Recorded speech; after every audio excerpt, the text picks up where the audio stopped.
Hi, welcome. This is Metapol with me, Cactus. So there was no episode last week for fairly obvious reasons. After all, the various political and media influences were yet unsettled on what they would draw from the latest election, or even what the result was going to be. What all this meant was that the narratives that then spread and influenced world politics as a whole, and the effects that they have on very individual political actors, including politicians, campaigners, and entrepreneurs, was still a question mark. And unlike many self-purported journalists, I don't believe in reporting on some miasmatic blob that we don't have all of the information about so far. So I waited until this week, and while some of the information is still unsettled, is not perfectly well defined with the data that we've collected so far, it is nonetheless a much higher standard of accuracy that I've held myself to and will continue to hold myself to. And I will make sure to give caveats whenever they are due. So without further ado, let's give an election post-mortem and talk about where American politics is heading from today and what influence that will have on everyone else. So first of all, the biggest question that Americans have been asking themselves is, what happened with the polling? Why was the sampling so inaccurate with regards to the ratio that were expected to vote for Trump and what actually ended up happening in real life in the actual election? Well, a lot of the research that I already gathered was actually reiterated and summarized incredibly well by another podcast, 538, who covers elections, polling, and that sort of stuff exclusively. And I'm very grateful for them for putting together such an apt summary of many of the things that I want to talk about. You should go check out their podcast, particularly in the What Did Polls Get Wrong episode, which was going to cover many of the things that I'm going to talk about today, but now I've cut from the script. However, I know that many of you will not actually bother to go listen to the podcast, so I'll give you a quick summary of some of the most important points. The vote gap between the polls, the surveys that predict how Americans are going to vote, and the actual vote continues to shrink as more votes from mail-in voting get counted in the United States. It's actually interesting to note that the American election system is very similar to the decline that I talked about in the Lebanon episode, where failure is simply due to ineptitude and inaction over a long, passive period of time, instead of any active attempt to undermine a system. That being said, the American election system is incredibly underfunded and just not very good at doing its job, so we tend to have to wait weeks in order to get complete results. Because of that wait, there's going to be a gap between when election day voters are counted, who tend to be more favored to Trump, and when mail-in votes are counted, which tend to be more favored to Biden. The other important factor to consider here is that the exit polling, or the polling that's collected not by the actual election officials, but by various news sources that have been released so far, are not necessarily going to be fully reflective of the electorate, as they don't necessarily count mail-in votes, they don't necessarily adjust to fit what the current voting population actually was this year, so we can't necessarily draw a complete picture of them. We have to imagine them to have a higher margin of error than what we expect from a regular poll. There are various additional factors that they go on to talk about in that podcast that are very interesting and do explain some of this effect.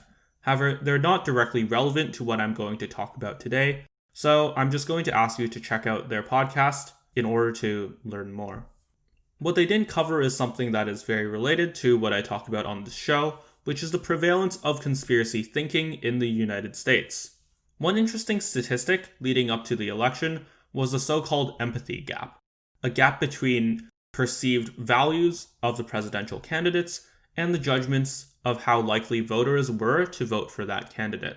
One Quinnipiac poll found that 61% agreed with the statement that Joe Biden cares about the average American, and 42% for the same statement with Donald Trump.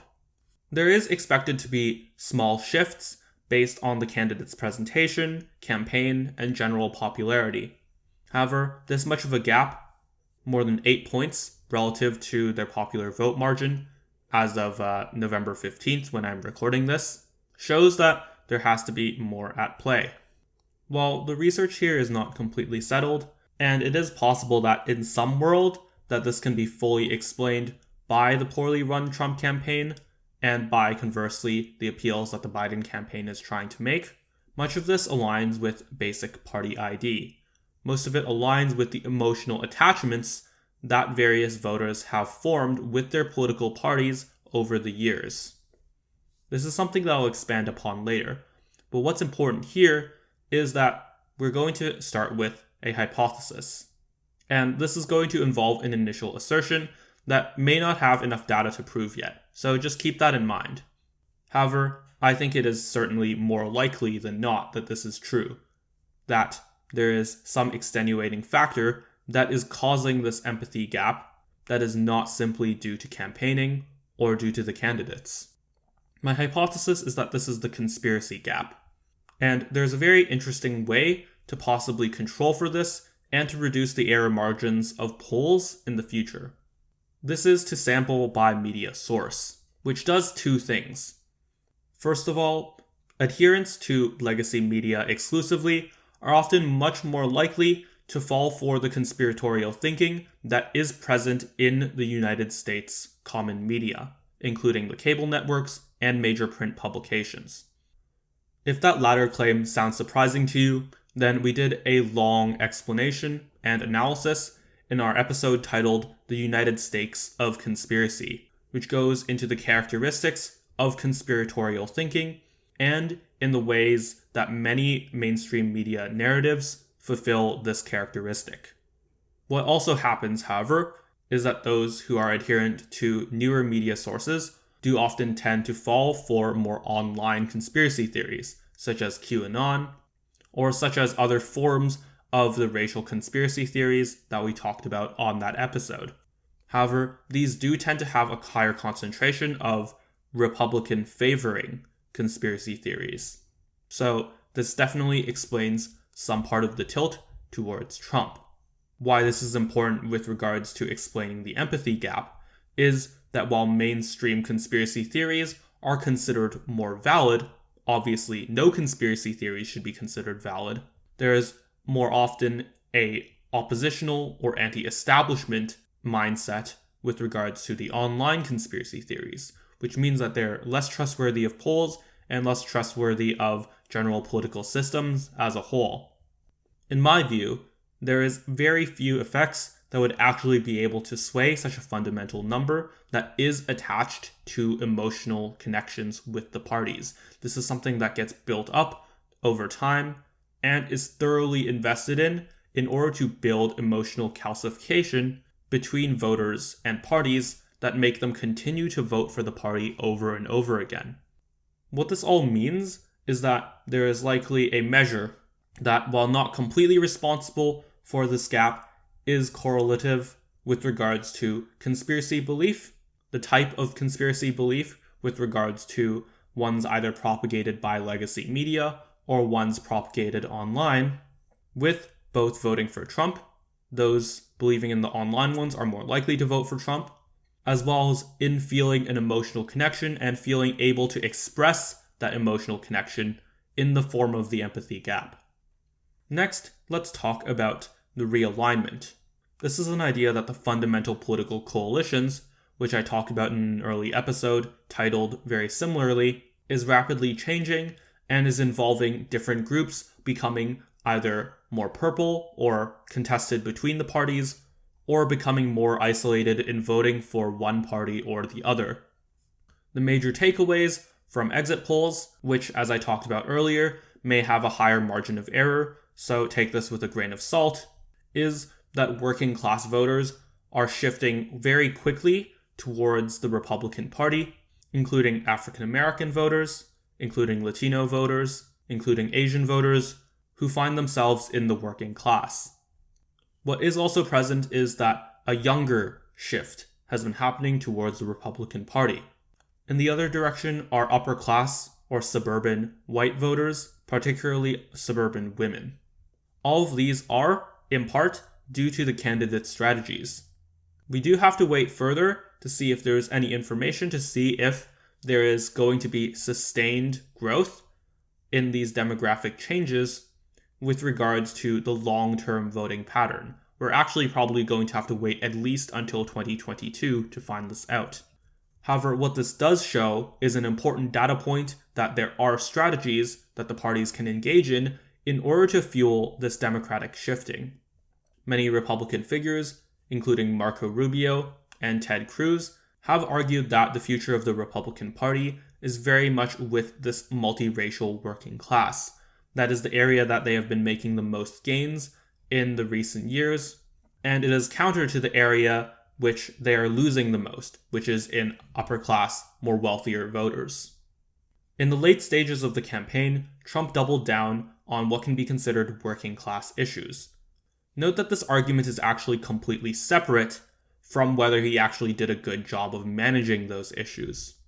However, that's not actually important to what is happening, as Biden was increasingly engaging in very fluffy, empty rhetoric, and also in some of the conspiracy thinking that we were talking about earlier, particularly with many of his surrogates engaging in this, including his vice president, which, if you watched our debate episode, has a litany of corrupt ties and is willing to propagate conspiracy theories in order to further any sort of political message.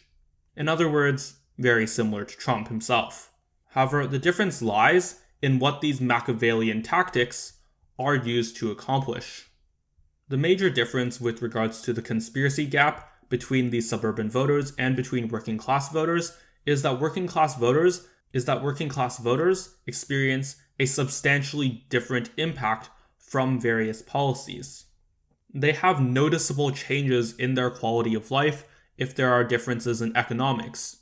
They obviously are facing the brunt of the economic closures due to coronavirus, as they often cannot work from home and are forced to either take greater risks and work in person or lose out on a paycheck. What this means is that the conspiracy issues, or even broader cultural issues at large, are less significant to those voters than those baseline economic issues. However, what happens out of this is a very strange situation that conservative commentator Sagar Enjeti put very well, is that you likely have a substantial demographic, that is, a young Latino voter, who both is more culturally conservative, maybe agrees with Trump on abortion and on lockdowns, but at the same time supports a $15 minimum wage and Medicare for all, or the United States version of a universal healthcare bill. What this means is that they're willing to support to substantively improve their lives. They don't necessarily make a judgment one way or the other about what ideology suits them best. They don't necessarily think that government will always be beneficial to them, and they don't necessarily think that taxes and social services are always the enemy either. What matters is that they're actually being addressed by these issues, that these are things that promise, at the very least, and have some track record of improving their lives in a very noticeable way. Note what never does this: cultural issues, and particularly the conspiracy issues, such as QAnon, or such as those racial conspiracies. And note that working class voters don't actually need to be on one side of the issue or not in order to understand the difference. You can have voters that lost their job to do a shutdown and are nonetheless believers in racial conspiracy theories who then vote for Trump because they can feel the physical and real life effects of the lockdown on themselves and on their businesses, while the conspiracy theory, although emotionally potent, doesn't have any effect in real life. Suburban voters often go in the opposite direction. They're often upper class, so sheltered from economic instability. They can often work from home and have the means to adjust to pandemic life, and they're often in more socially filtered circles, where there's less dissent and there's more of a social pressure to simply agree. What all of these things mean is that there is both less salience of those kitchen table issues, of those issues that will actually affect them, and more of a pressure to vote based on conspiracy theories and based on other social issues. One final note that's interesting is that you're seeing a reversal of what is typically considered the most conservative or liberal principles. That is, the Democratic Party is increasingly becoming a party of conformity, And this isn't simply a narrative point. This is with regards to the demographics that they are targeting that tend to value more social homogeneity, essentially that people act with very similar behaviors when in public. And there is no better example of this than the suburban upper class voter. However, in my judgment at least, this is a very good development. If you remember our coalitions episode, there are two types of voters. Those that are contested between parties, or swing voters, and those that are isolated to majority voting for one party, or captured voters. Almost always, the issues that gain the most salience are those that appeal to swing voters, which means that if the more conspiracy-centered, economically sheltered class are shifted out of play, are shifted towards being solidly democratic, then you're going to see less of an appeal to those culture wars or to those conspiracy issues, and you're going to see a greater centering on actually improving results for voters. While I don't think this necessarily changes the direction of the United States in the long run, it will at least slow the damage that is being done to those who are facing the most harm, namely those aforementioned working class voters. Another interesting effect that I predict that Trump has had is that Trump has removed the gap between the calcification of issues and the calcification on party. That is, those who have an emotional attachment to one issue that historically has been part of one party but has now shifted towards being part of the other side, has realized their differences in stark contrast due to how Donald Trump has campaigned. Take the values of the average working class voter, who may often support more economic liberalism, but is very much someone who believes in hard work, very much someone who does not necessarily align themselves with the sort of metropolitan aesthetic that the Democratic Party has, or with their overbearing emphasis on cultural issues. That voter didn't necessarily align with the Democratic Party during Obama, or during the Al Gore campaign, or John Kerry campaign, but they may have nonetheless voted for the Democratic Party, because they had familiarity with that party, and they had an emotional connection with that party's branding. So you had these subtle gains with regards to the Bush campaigns and with regards to Romney and John McCain, where they have shifted the Republican appeal on certain issues, but that this didn't actually manifest itself in votes, because many people vote simply based on their loyalty and their emotional connection.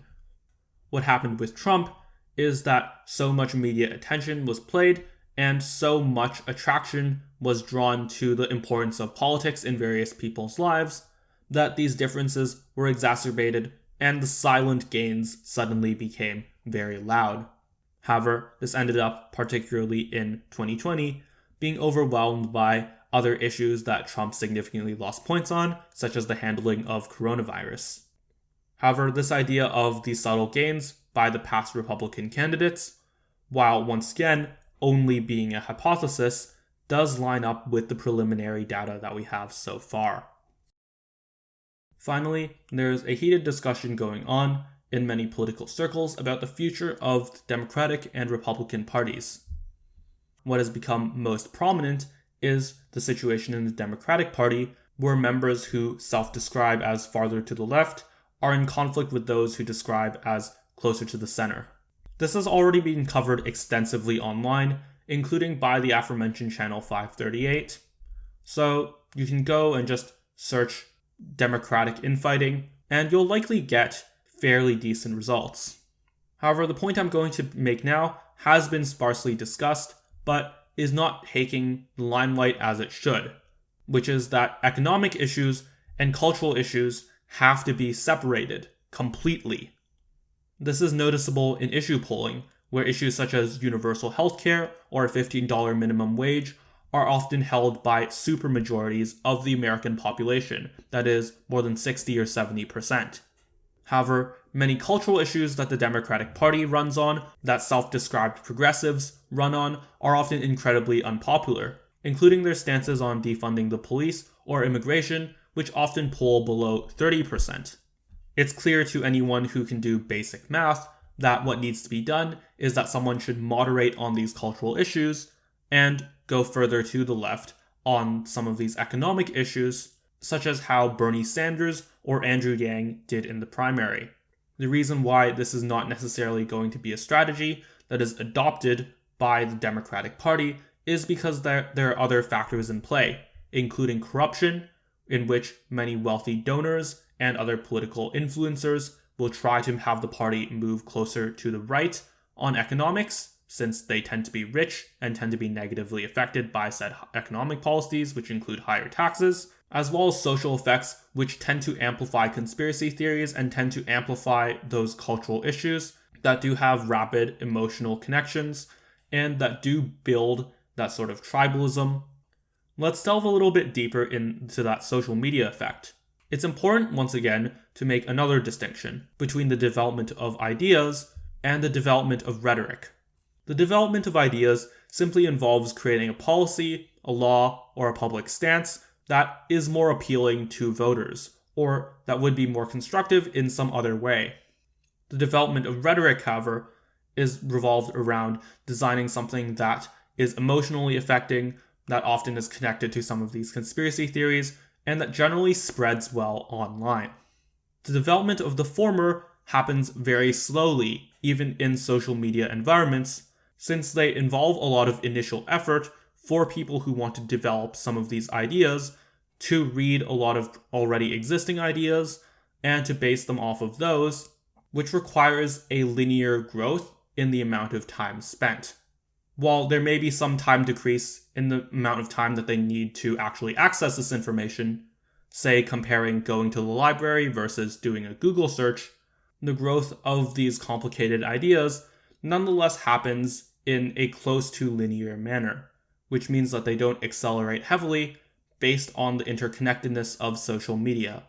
On the other hand, rhetoric is often built, particularly in the modern age, based on mass testing, and based on promoting things that have been tested and seem to be more popular in appealing to the base human senses. Now, there's actually been a scientific breakthrough in doing this, and it's called social media. Many of those recommendation algorithms tend to be highly selective for engaging content, which means content that attracts interaction, such as commenting, liking, or resharing. However, countless studies have also shown that what this encourages is this emotional calcification, is this way of thinking that revolves around emotional attachment to specific ideas and issues instead of actually analyzing them on a broader level. To make matters worse, because of this natural self-selection on social media, almost everyone is engaging in this mass testing with regards to rhetoric, whether they like it or not.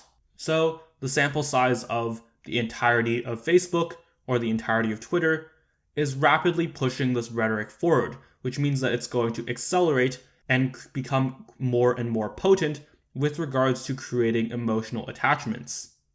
What this means is that while in the past you may have ideas and rhetoric develop at the same time, which means that as people become more emotionally attached, the ideas also become better, you don't have this effect now, as rhetoric grows exponentially, increasing very quickly in a short time span, while ideas are limited to the much slower linear growth.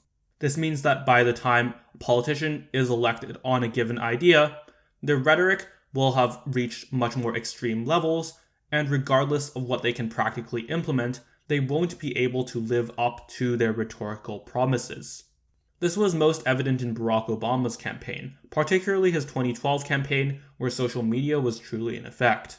You can also describe the Trump presidency to some degree with this effect. Aside from this election, there are some very important data points to describe what effect this has had, not only in the United States, but worldwide, which is the culturification of climate, immigration, and technology, as well as other issues in countries around the world. All three of these issues have very strong fact-level analysis for each. Climate is very much a scientific issue, as well as an economic issue, where you have to weigh economic sacrifices versus future potential damages. Similarly, immigration is fundamentally an economic issue. It's about controlling the ratios of labor with regards to different sectors, different industries, and different education levels. This is an important factor for every country to consider when planning for their economic growth and for the long-term stability of a country. And this means that in some situations, you'll want to expand immigration, and in some situations, you'll want to limit it based on the economic circumstances. Finally, technology, particularly with regards to social media, but also with regards to other large companies such as Amazon, are fundamentally a mental health issue as well as a technological issue. There are efforts to be made in order to invest in further technological solutions to some of the problems that arise, as well as limiting some of the options that some of these social media companies have in order to target people or in order to incentivize other maladaptive effects that, while maybe beneficial to the company, are harmful to the individual user. All of these are very complicated policy issues that should be debated with a level mind and very clear data that's being sourced. They're not necessarily a cultural issue, as there is often a middle ground that is beneficial and resolves the problems that both sides have. However, because of the rhetoric spiraling out of control, and the solutions often lagging in behind because, once again, these are all incredibly difficult problems, you have a circumstance where politicians are campaigning with rhetoric that suggests that they have a very high understanding of these issues of climate, immigration, and technology, while they clearly do not, because no one does. Moreover, it's led to the calcification of all three of these issues, with, in the United States example, the Republican Party taking an absolutely non-factual position on climate, the Democratic Party taking an absolutely non-factual position on immigration, and both parties taking a non-factual position on technology. All of this not only results for losses for the people who are most impacted, who may find themselves in one party, but also for the ability for a government to actually handle and resolve these problems in the long term. In this way, technology is an anti-moderating force, and also an anti-reality force, that pushes both rhetoric and policies that get implemented much further away from reality. This also is not limited to the United States. This is something that's present across the world, particularly with regards to technology.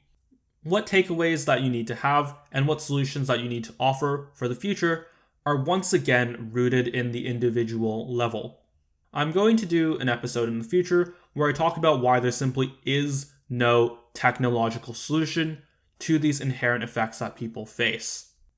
This is a very strong assertion, and don't expect me to prove it here. After all, we're already reaching the end of the episode.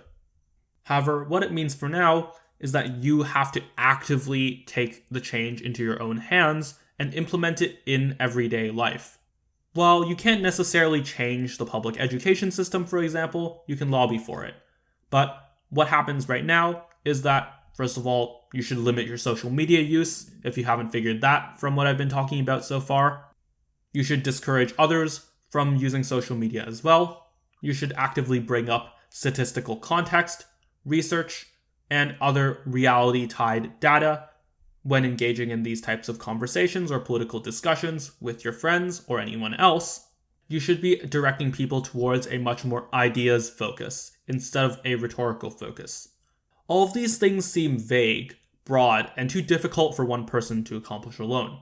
However, the very same social media effects that bring out the worst of people that exploit things such as confirmation bias or narrative bias can be used in order to reverse these effects if we apply this lens to all of our interactions.